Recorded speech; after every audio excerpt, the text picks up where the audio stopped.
There are storms that come with thunder and rain. And then, there are storms that rise quietly, inside the heart. This is a story of one such storm. And the silence that followed. Oriv was 18. Smart, ambitious, and preparing for a big competitive exam. Books surrounded him. Formulas, notes, questions, and endless pressure. His parents believed in him. His teachers praised him. But behind the door of his room, Oriv was struggling. Not with the books, but with himself. Every little distraction felt like an enemy. Every small mistake felt like a failure. And in the middle of all this, lived a little boy named Rohan. Rohan was 10, Oriv's younger brother. Curious, talkative, and filled with love. He loved being around Oriv. Even if Oriv hardly had time to look at him. Baya, look. I drew something. Rohan's small voice would echo from the door. Oriv would barely lift his eyes from his books. Not now, Rohan. I'm busy. Rohan would leave, quietly, his smile fading. The next day, he came again. This time with 2 glasses of juice. Baya, Mama said take a break. I brought this for you. Oriv looked at him. Sighed. Just keep it there. And close the door, please. And once again, Rohan walked out, hiding the disappointment in his eyes. It was a Thursday evening. The sun was setting. The house was silent. Oriv was deeply focused, solving a complex math problem. His hands moved fast. His eyes sharp. Just a few more steps. Then suddenly, splash. Water spilled across the table. His notes, soaked. His paper, ruined. Oriv looked up. Rohan stood there. Frightened. Holding an empty glass in his hand. I just wanted to. I thought you'd be thirsty, he stammered. Oriv stood up. His heart racing. His hands shaking. Without a second thought, he slapped Rohan across the face. The sound echoed. Rohan didn't cry. He didn't speak.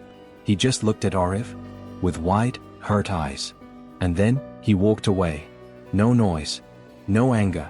Just silence. Oriv stood frozen. The glass lay broken on the floor. So did something else. Something he couldn't name. That night, Rohan didn't come for dinner. He stayed in his room. Quiet. Oriv waited. Waited for the sound of his footsteps. The cheerful knock. The little stories. But all he got was silence.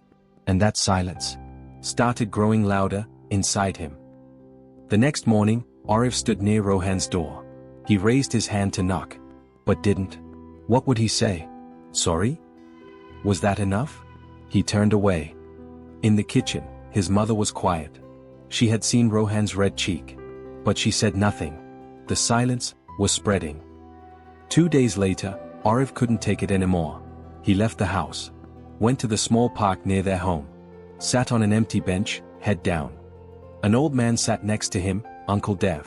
A retired school teacher who often greeted children with riddles and smiles. Today, he just watched Oriv silently. You look heavy, son, he said softly. Not with books, but with something else. Oriv didn't respond. But his eyes gave him away. After a pause, he whispered, I hurt someone. And now I don't know how to fix it. Uncle Dev looked ahead and said quietly, anger is like fire. It doesn't care what it burns. But once it does, only ashes remain. Uncle Dev began to share something from his past.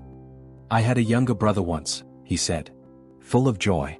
Always behind me like a shadow. One day, during a silly argument, I lost my temper. I pushed him. He fell. Got hurt. He forgave me. But our bond never healed. Today, I still remember his silence. Not his laughter. He turned to Oriv. And the worst kind of silence is the one that replaces love. That night, Oriv sat in his room. He looked at the wall where Rohan's drawing once hung. Oriv had never really looked at it. 2 stick figures, holding hands. Both smiling. One wearing glasses. The other holding a balloon. He took a deep breath. Picked up a pen. And wrote, Dear Rohan, I don't deserve your forgiveness. But I want to say I'm sorry. For the slap. For the times I ignored you. For not seeing how lucky I was to have you by my side. I don't want your silence. I want your stories. I want your laughter. I miss my little brother. Please, talk to me. Love. Oriv. He folded the letter. Placed it with the drawing. and slid it under Rohan's door. The next morning, Oriv woke up to a soft knock. He opened the door, and there stood Rohan, holding the drawing, tears in his eyes. He didn't say anything, neither did Oriv. Rohan stepped forward and hugged him, a tight, silent, forgiving hug. In that moment, the silence finally broke, and what followed was peace. Some storms come and go, but the ones we create inside, they leave marks. Anger is not strength. Forgiveness is. And sometimes, the biggest apology is not made of words. It's made of actions, of presence, of choosing to hold someone close, instead of pushing them away. If you've ever said something in anger, if silence has ever sat between you and someone you love, then maybe it's time to knock. Maybe it's time to write that letter. Because love doesn't need to be loud, but it must be heard.